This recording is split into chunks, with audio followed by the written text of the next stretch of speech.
उसे मुसलमानों के वोट चाहिए, लेकिन जिन इलाकों में लिंचिंग हुई है राजस्थान के, मैं घूमा हूं, गया हूं, बहुत सारे लोगों से मिला हूं, माफ कीजिएगा किसी पॉलिटिकल पार्टी का कोई बड़ा नेता उनके पास पहुंचा नहीं है। जो घटना हुई है हल्द्वानी में, आप सब लोग जानते हैं, हल्द्वानी के लोकल विधायक के अलावा आपने किसी को वहां पहुंचते देखा या कोई उम्मीद करते हैं आपकी कोई वहां पहुंचेगा? प्रतिष्ठा के पहले और बाद में जाने के वादे आपको दिख जाएंगे, लेकिन जहां आग लगी है, जहां मस्जिद तोड़ी गई है, जहां मकबरा तोड़ा गया है, दिल्ली में तोड़ा गया 600 साल पुराना, राखी त्रिपाठी गई थी, डॉक्टर साहब गए थे, नेता कौन गया था? खालिद जेल जाता है, अभी तक कोई बड़ा मुस्लिम नेता को जेल नहीं किया जो संसद के अंदर बैठा हुआ है, उमर खालिद जेल जाता है।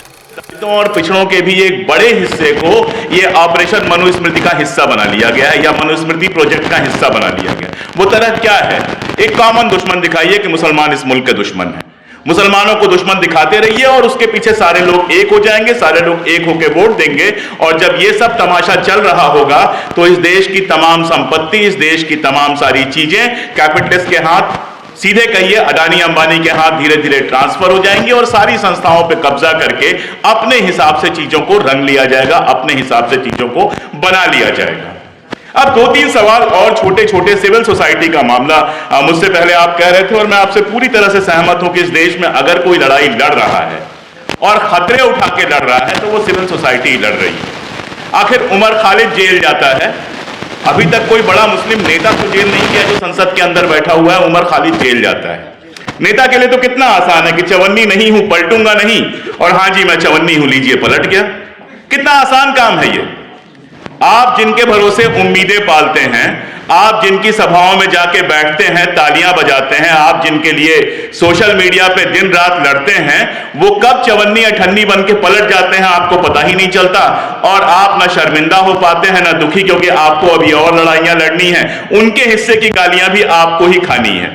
और ये केवल सोशल मीडिया का मामला नहीं है, ये समाज का मामला है। हमारे जैसे हजारों लाखों लोग पूरे देश में लड़ रहे हैं और बिना किसी सहायता के लड़ रहे हैं। आप लड़िए, आपके ऊपर तुरंत लग जाएगा कि कांग्रेस से पैसा आ रहा होगा, फला से पैसा आ रहा होगा, ढिमका से पैसा आ रहा होगा।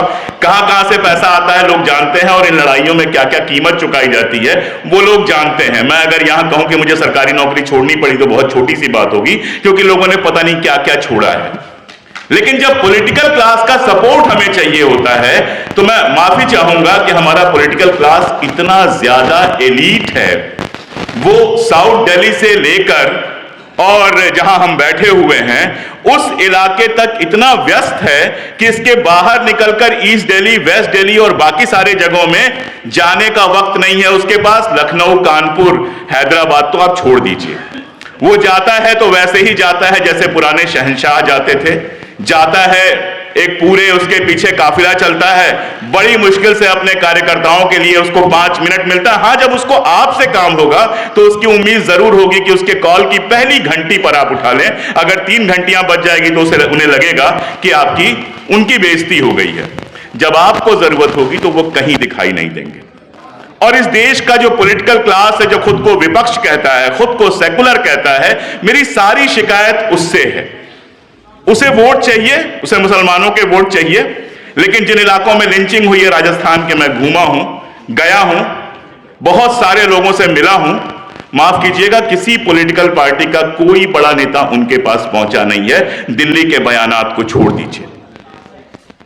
फारूक साहब बैठे हैं, कश्मीर पे कुछ कहना कुफ्र होगा आपके सामने, लेकिन हकीकत यह है कि इस देश में बैठकर कश्मीर भारत का हिस्सा है करने वाले श्रीनगर के कुछ इलाकों से कभी बाहर निकलकर जाकर देखने की जहमत नहीं उठाते कि वहां के गांवों में, वहां के छोटे छोटे कस्बों में AFSPA के तहत आम मुसलमान किस तरह की जिंदगी जी रहा है। वो भी नहीं जो अपने आप को सेकुलर कहते हैं। अभी उत्तराखंड में जो घटना हुई है हल्द्वानी में, आप सब लोग जानते हैं, हल्द्वानी के लोकल विधायक के अलावा आपने किसी को वहां पहुंचते देखा या कोई उम्मीद करते हैं आपकी कोई वहां पहुंचेगा? एक जो ये पॉलिटिक्स इस देश में शुरू हो गई है कि हम सेकुलर है तो मुसलमान तो हमको वोट देगा ही, बाकियों को खुश करो, तो प्राण प्रतिष्ठा के पहले और बाद में जाने के वादे आपको दिख जाएंगे।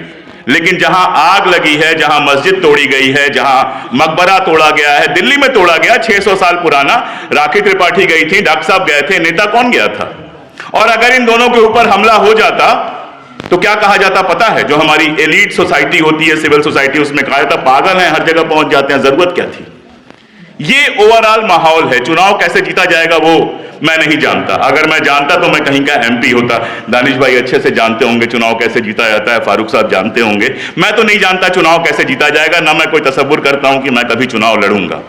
लेकिन समाज के भीतर की ये लड़ाई कैसे जीती जाएगी, ये मैं इसलिए थोड़ा बहुत समझ पाता हूं क्योंकि मैं इतिहास पढ़ता हूं। मैं इजराइल को देख रहा हूं, फलस्तीन पर अत्याचार करते पिछले 40-35 सालों से तो मैं पढ़ रहा हूं, 35 साल मान लीजिए मैं पढ़ रहा हूं, और मैंने देखी है दुनिया की खामोशी। आज जाकर दुनिया में थोड़ी बहुत आवाज उठनी शुरू हुई है। फैसला हमें सिर्फ यही करना है कि क्या हम जब उस जनता के सुख दुख में भागीदार होने के लिए तैयार हैं, या फिर सिर्फ इतना ही है कि जो लोकसभा नहीं जीत सकते हैं वो सोशल मीडिया और टीवी पर चमकते रहें ताकि राज्यसभा मिल जाए और एक इम्यूनिटी मिल जाए। हालांकि अब राज्यसभा और मुख्यमंत्री होना भी इम्यूनिटी नहीं देता है, तो शायद उनको ये सोचना पड़ेगा कि ये वाली इम्यूनिटी भी शायद अब पुराने ज़माने की बात हो गई है। मैंने बहुत तल्ख बातें कहीं, मैं बहुत माफ़ी चाहूँगा उसके लिए, लेकिन हकीकत ये है कि मीठी मीठी बातों का वक्त ख़त्म हो गया है। 3 महीने बाद चुनाव है, मैं क्या कर सकता मैं नहीं जानता। मैं जो कर पाऊँगा करूँगा, जो पॉलिटिकल लोग हैं वो करेंगे। लेकिन चुनाव कोई जीते, ये लड़ाई कम से कम अगले 30 सालों की है, और इस 30 सालों की लड़ाई के लिए अगर हम तैयार नहीं हो पाए, अगर अपनी कुर्बानियों के लिए हम तैयार नहीं हो पाए, तो कम से कम हमारी 3 नस्लें ऐसी होंगी जो इसका खामियाजा भुगतेंगी। तय हमें करना है। बहुत शुक्रिया। बहुत बहुत शुक्रिया अशोक पांडे जी।